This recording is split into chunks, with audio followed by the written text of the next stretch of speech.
Hello students, कक्षा 4 हिंदी का 7वां पाठ दान का हिसाब। इसके दूसरे भाग में हम पढ़ेंगे कि यह सुनकर वहाँ उपस्थित लोग हाँ हूँ कह कर रह गए और वहाँ पर जितने भी लोग उपस्थित थे राजा के सामने वह सिर्फ हाँ हूँ कहकर ही रह गए। मगर मन ही मन उन्होंने भी सोचा राजा ने यह ठीक नहीं किया, लेकिन मन ही मन उन्होंने सोचा कि राजा ने यह बिल्कुल भी ठीक नहीं किया। ज़रूरतमंदों की सहायता करना तो राजा का कर्तव्य है। ज़रूरतमंद लोगों की मदद करना क्या है? राजा का कर्तव्य है। लेकिन वह राजा के सामने ज़्यादा कुछ नहीं बोल पाए। 2 दिन बाद न जाने कहाँ से एक बूढ़ा सन्यासी राजसभा में आया और 2 दिन के बाद एक बूढ़ा सन्यासी राजसभा में आया। उसने राजा को आशीर्वाद देते हुए कहा, दाता कर्ण महाराज, बड़ी दूर से आपकी प्रसिद्धि सुनकर आया हूँ। सन्यासी की इच्छा भी पूरी कर दें। उसने राजा को आशीर्वाद दिया और कहा कि दाता कर्ण महाराज। राजा को क्या उपाधि दी? कर्ण महाराज, क्योंकि कर्ण बहुत दानी थे, कुंती के पुत्र थे और वह बहुत दानी थे। तो उस सन्यासी ने महाराज को क्या कहा? कर्ण, दाता कर्ण, बड़ी दूर से आपकी प्रसिद्धि सुनकर आया हूँ। आपकी जो प्रसिद्धि है वो बहुत दूर से मैं सुनकर आया हूँ, दूर दूर से आपकी प्रसिद्धि सुनकर आया हूँ। सन्यासी की इच्छा भी पूरी कर दें। और इस सन्यासी की इच्छा भी आप क्या कर दें? पूरी कर दें। अपनी प्रशंसा सुनकर राजा बोला, और अपनी प्रशंसा सुनी राजा ने और बोला, जरा पता तो चले तुम्हें क्या चाहिए।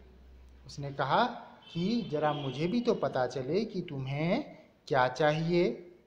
यदि थोड़ा कम मांगो तो शायद मिल भी जाए। तुम क्या करो? थोड़ा कम मांगो तो शायद तुम्हें कुछ मिल जाए। सन्यासी ने कहा, मैं तो सन्यासी हूँ।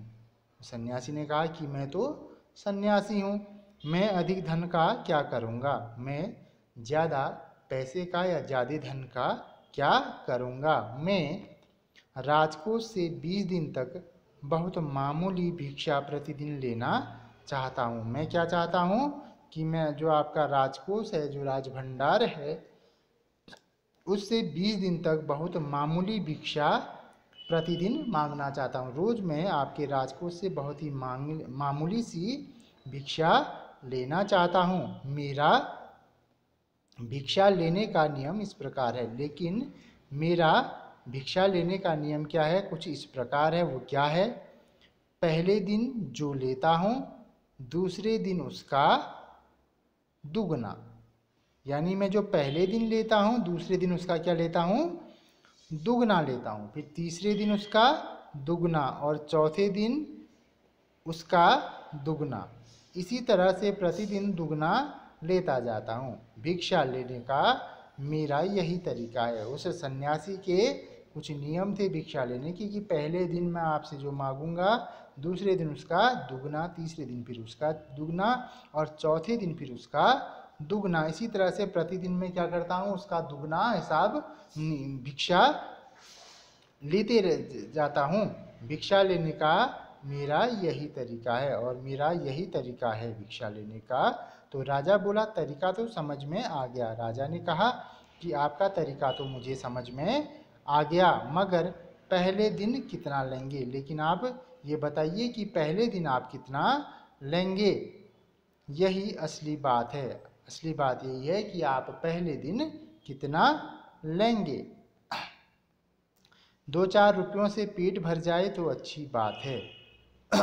राजा ने कहा कि अगर 2-4 रुपयों से आपका पेट भर जाए तो बहुत अच्छी बात है, मगर एकदम से 20-50 मांगने लगे तब तो 20 दिन में काफ़ी बड़ी रकम हो जाएगी। अगर आप 2-4 रुपये मांग लें तो उससे कोई मुझे दिक्कत नहीं है, लेकिन अगर एकदम से 20-50 मांगने लगे तब तो 20 दिन में काफ़ी बड़ी रकम हो जाएगी। अगर आपने 20-50 मांगे तो फिर यह क्या हो जाएगा, आने वाले 20 दिनों में यह रकम बहुत बड़ी हो जाएगी।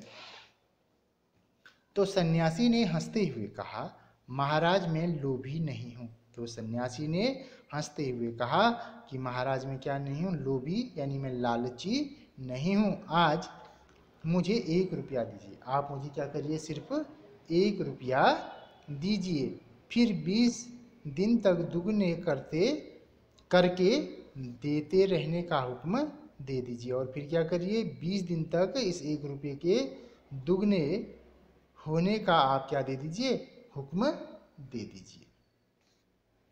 यह सुनकर राजा, मंत्री और दरबारी सभी की जान में जान आई। यह सुनकर राजा, मंत्री और जो उसके दरबारी थे वह बहुत ही क्या हो गए, शांत हुए। अन्यथा उनको यह परेशानी खाई जा रही थी कि पता नहीं यह सन्यासी हमसे कितना रुपया मांगे। अब यह बात सुनकर उन्हें थोड़ा धैर्य यहाँ पे महसूस हुआ। राजा ने हुक्म दे दिया कि सन्यासी के कहे अनुसार 20 दिन तक राजकोष से उन्हें भिक्षा दी जाती रहे। और राजा ने आदेश दिया कि सन्यासी के कहे अनुसार 20 दिन तक क्या करेंगे, राजकोष से, राजभंडार से उन्हें भिक्षा दी जाती रहे। यह मेरा आदेश है। सन्यासी राजा की जय जयकार करते हुए घर लौट गए। और सन्यासी उस राजा की जय जयकार करते हुए घर लौट गए।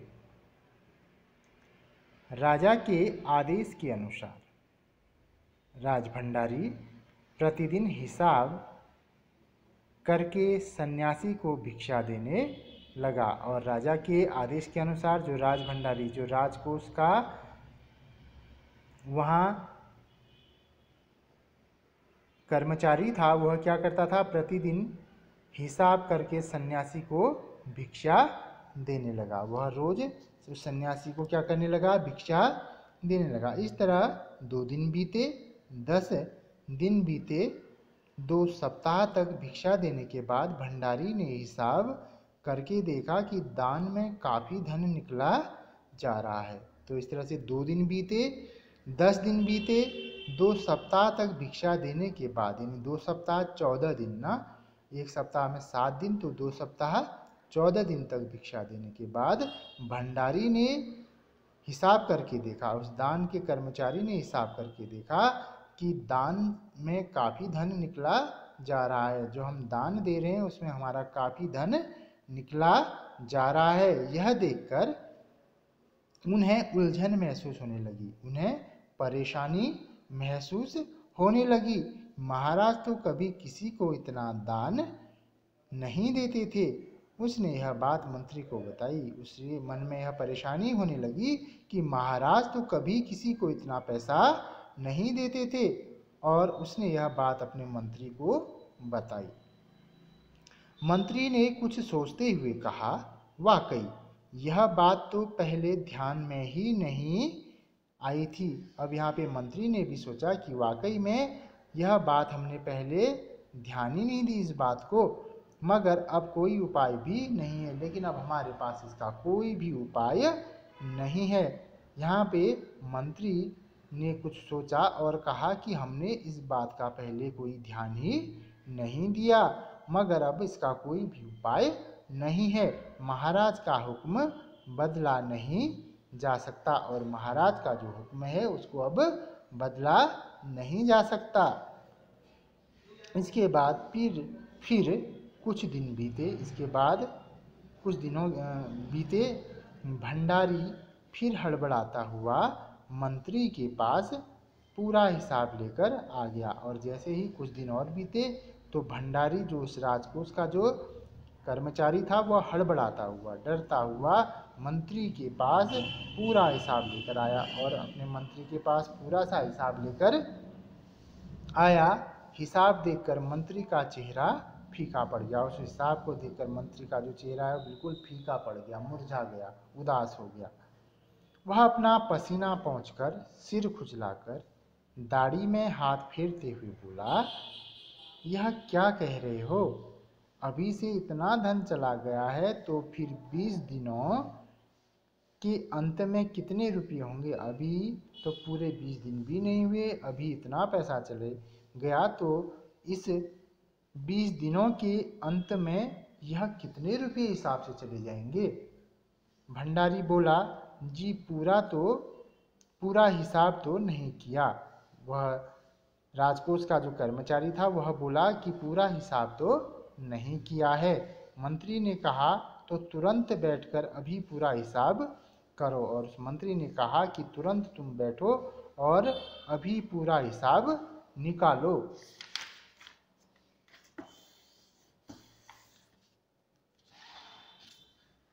भंडारी हिसाब करने बैठ गया और वह राजकोष का जो कर्मचारी था वह हिसाब करने बैठ गया। मंत्री महाशय अपने माथे पर बर्फ की पट्टी लगाकर तेजी से पंखा झलवाने लगे। और मंत्री महाशय जो थे वह बहुत परेशान हो गए थे। अपने माथे पर उन्होंने क्या किया, बर्फ की पट्टी लगवाई और पंखा झलवाने लगे। कुछ ही देर में भंडारी ने पूरा हिसाब कर लिया और कुछ देर में उस भंडारी ने यानी उस राजकोष के कर्मचारी ने अपना पूरा हिसाब कर लिया।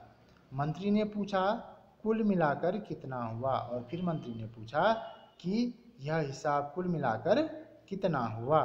भंडारी ने हाथ जोड़कर कहा, जी 10,48,575 रुपये। और उस राजकोष के कर्मचारी ने हाथ जोड़कर कहा कि कितना हिसाब हो रहा है? 10,48,575 रुपये।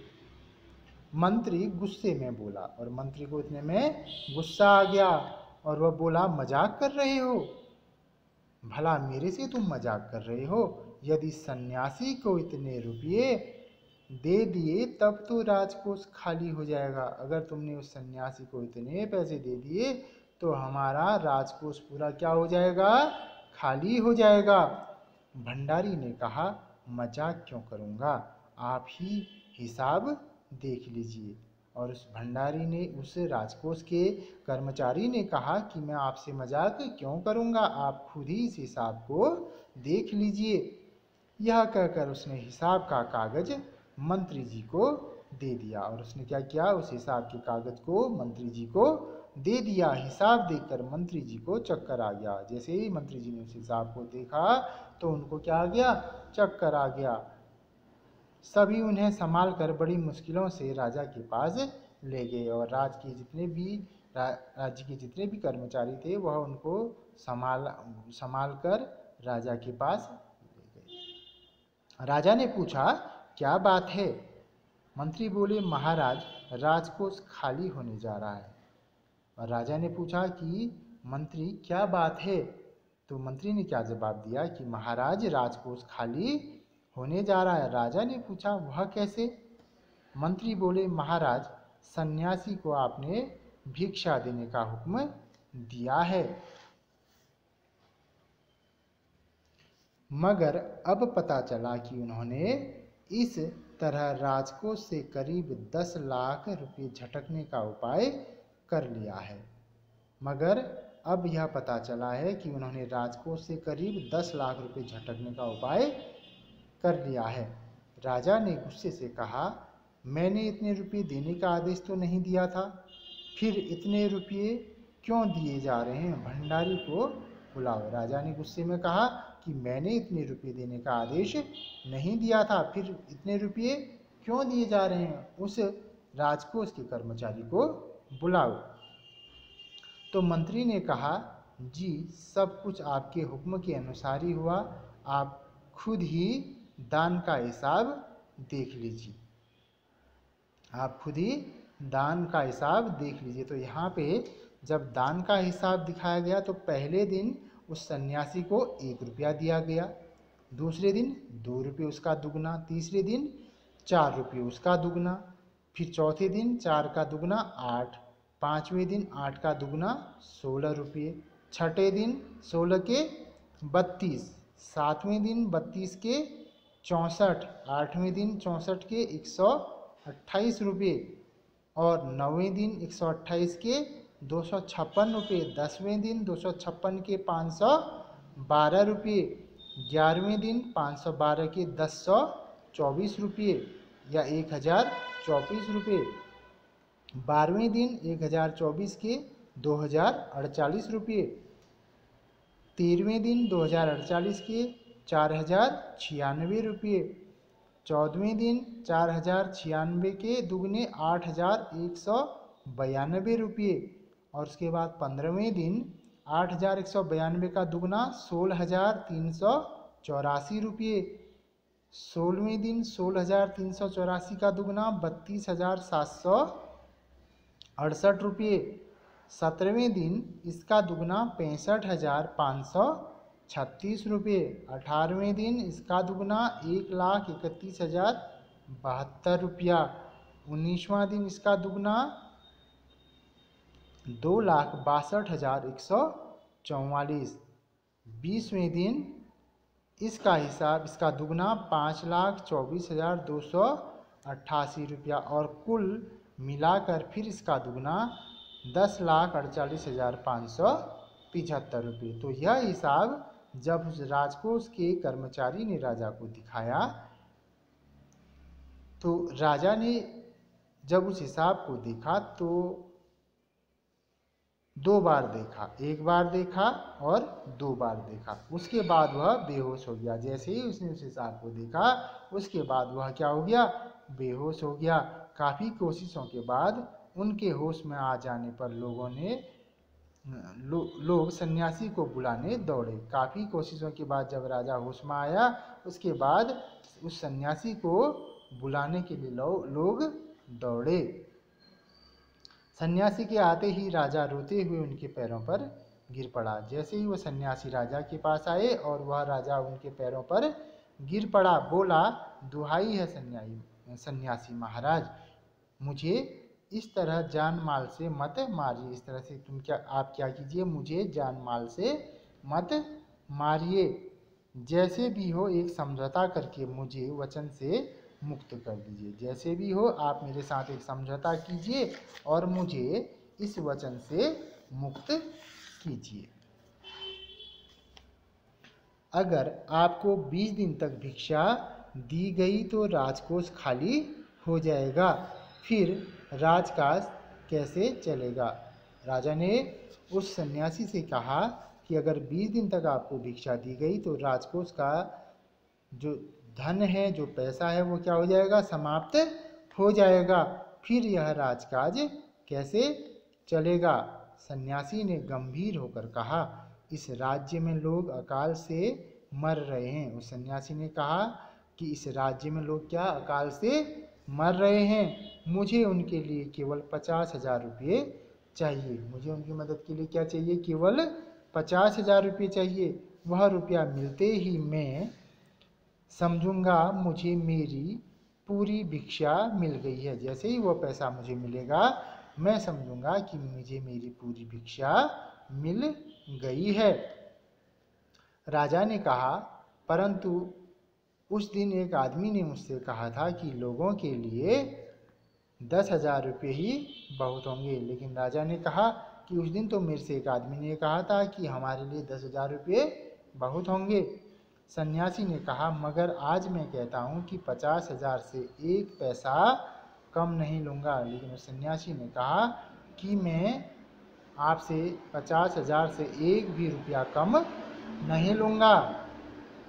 राजा गिड़गिड़ाया, मंत्री गिड़गिड़ाए, सभी गिड़गिड़ाए। राजा, मंत्री और राजदल के सभी लोग उस सन्यासी के सामने गिड़गिड़ाए, प्रार्थना की, मगर सन्यासी अपने वचन पर डटा रहा। और लेकिन वह सन्यासी अपने वचन पर क्या रहा, डटा रहा।